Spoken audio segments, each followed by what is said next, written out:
Right, I'm going to tackle a few bits at one point because I got asked a few questions about different things and following up on stuff. Firstly, with steroids, will it affect your dick? Yes and no. It does not affect the size of your dick. All this mythological bullshit about steroids making your dick shrink. If that were the case, the amount of steroids I've done over the years, I would have a microscopic penis. And that's just not true. I mean, it's nothing to fucking brag about at the best of times, but it's definitely not invisible. So, you know, I can take that 6 of one, half a dozen the other. It doesn't, your fucking dick, if any of you remember, like, fucking the most mildest of biology fucking us that, it's all veins and shit. I said, you know, it's not a muscle, it's just veins and fucking shit that'll run it together. That's how your blood flow goes up and down. Otherwise you'd be able to train it in the gym and you'd wind up with blokes who just like training fucking tries, buys and penis every single fucking day in an attempt to make it look bigger or leaner for the summer, or give it a six-pack. So no, it doesn't affect the size of it, but steroids will affect your ability to get and hold an erection, especially depending on what steroid you're taking. If you're taking Deca and say testosterone, and you're taking higher increments of Deca than you are testosterone, you're going to wind up with Deca dick, which means it's going to be nigh on impossible for you to get a fucking hard on, no matter what kind of freak shit a girl's doing for you, or guy if that's what you're into. So yes, you're going to have issues with that. Sustained courses over a long period of time will affect your ability to fucking blow your load. Going back to when I first started seeing my ex, I want to say nearly 5 years ago now. We've been separated 3, so I want to say about 4.5, 5 years ago. I was doing continuous gear cycles, as I said in the other video stuff. I didn't really know what I was doing, so I was just taking a lot. I was just taking stuff all the time, really. I hadn't blown my load for like 2 years during sex at that point, so I'd have to fucking just pull out and finish off by hand as best I fucking could over someone's tits or something, or wherever. It just wasn't going to be it. Because when I came off everything completely, so in fact my body dropped back to normal and testosterone kicks back in itself, then I could sort of just finish naturally while I was having sex and that. So yeah, if you can't blow your load and stuff like that, then you need to take a little break from your gear course, because you really have messed up the chemical imbalance in your system, and that's going to be playing that's going to be playing a bit of mischief with it all. So yeah, so no, steroids don't make your dick shrink. It will affect your ability to get a hard on, and your ability to come, depending on what gear side you're using, which is why I said in the other videos, in fact, be sensible, actually do some research, get your stuff off someone who knows what they're on about, and you know, research the course you're going to take. So all tablets and stuff might affect your ability to come or your dick and everything, but injectables, if that's the stuff you're moving on to, will affect you. Sorry for my post-workout coffee I got there. A vanilla latte. It's the secret to weight gain. They just don't like to tell you about it in the magazines. So yeah, so that's sort of stuff from that. The other videos I got questions on will follow up from one of the videos I did called Just Do It, or Just Ask, which was about dating and women and stuff like that. I still stand by that principle. I don't give a shit what anyone says. I played the numbers game for years. I played it really well, so you can ask anyone who knows me. Literally dating was like a fucking part-time job for me, or a hobby. I'm always out with someone or another doing something, and it wasn't because I'm sensationally irresistible or charming or a secret multi-millionaire. It's just because I ask. That was the whole point of that last video. That was just said, if you're hungry and you've got no food, and someone next to you walks up eating like a fucking 10-piece chicken meal from one of those Kentucky Fried restaurant places, and you don't ask for anything to eat, you're still going to be hungry when he's finished and gone. If you ask him, you got any food I could have spares, in fact, and he gives you a chicken leg, you get food and you're not hungry anymore. If he says no, you're still hungry, so you're still in the same position you were beforehand. So you've lost nothing from that position, and that's sort of what I was trying to get across. If you get an idea, so I live by the spur of the moment thing. If I get an idea about someone or think, oh, I'd like to ask her for a drink, I just ask. I don't, you know, wait it out in my head or the situation or anything like that. I just ask, because you're not going to get nothing if you don't ask. That's just how it works. It's a pretty simple ideology to live by. He said, you ask 2,000 women, said, you know, 1,900 might say no, 100 might say yes, one might say yes. That's one more yes than you were going to get if you never asked anybody. That's just the basis of it. I said in the video, yeah, I said, look, I said, yeah, like I said, enough especially, you look at my fucking vision, I said, my teeth are fucked, they're all chipped and smashed in from different things. Most of them not from fighting, just fucking cheap shots in nightclubs and rugby and shit like that. My fucking teeth look like a fucking graveyard fence. It's just been smashed in and out of fucking alignment.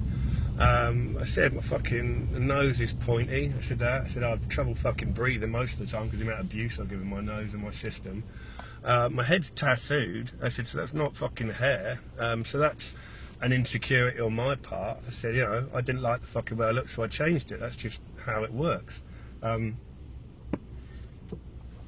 other thing as well is people ask me questions on something, what about if you know? So did I suffer from anxiety and panic attacks? I said, it's not something I broadcast, it's something I've had for a few years now. But they're an odd thing for people. I can understand why people get nervous or very insecure or self-aware themselves. I said, I don't get them in situations you'd expect to get them. I said, I do stand-up gigs. I said, I've done gigs in front of 400 fucking people before who've paid decent money to come and see shows that I've then been asked to be a part of and been in. And I don't get nervous. It's something I enjoy doing. It's something I find very easy. It's something that give me a microphone and a load of attention. I'm happier than a pig in shit. It really isn't, you know, that difficult for me. I competed in MMA at a semi-professional level, sort of cage fight. Being hit in the face or being in a cage fight didn't, you know, didn't cause me anxiety or anything like that. Didn't make me react to panic attacks and stuff like that. It just didn't. Those situations don't tend to bother me. The first panic attack I got, most of the people I found are the same. So it normally comes with women and female issues and stuff like that, or edgy situations and stuff like that, where you feel a little bit out of control and out of your depth. My first panic attack was years ago. I was on Facebook. I hadn't been on it very long. And I got a message from a girl I'd been seeing years and years beforehand, and it wasn't a nice enough girl. I've seen her since, but yeah, she pretty much pissed me about it and started fucking one of my best friends, and just made me look like a bit of a fucking arsehole. And it was fucking a few years down the line, something like that. I whacked onto Facebook, and I get a fucking friend request and a message from her, and I read the name, read the first fucking 2 lines of the message, and had a fucking panic attack. I'd never had one before. And it just fucking literally knocked me for 6. I've had other types of attacks since then, so I definitely know which one's a panic attack and which one's not. But that time really fucking floored me. And I've had them a few times since in various situations. Bumping into my ex for the first time, having seen her in like 9 months since we split up. And I'd fallen horrendously off the wagon with drugs again and was back in the party scene. Fucking, well, Jesus, wasn't even parties, it was more of a depressing solo drinking marathon for like 9 months, involving a lot of cocaine and strippers. So, you know, it wasn't that depressing really, I guess. But yeah, I bumped into her and ended up having a fucking panic attack like in my car. Stuff that when about a minute or two later on, I sat down in my car trying to catch my breath, ended up having a panic attack again. So it's situations like that, I think, for me. I don't know how everybody else does it. But it's one of those things, I think, you sort of just, if that's what happens to you, that's what happens. I don't know the way to treat it. I just sort of have to grin and bear it and get on with it and know that it might be a feature that might happen again at some point. I never really thought about it too much to that in depth. The other thing is, yeah, so I can do 1,001 fucking short-term relationships, like sit a bird for a couple of weeks or a couple of nights on that.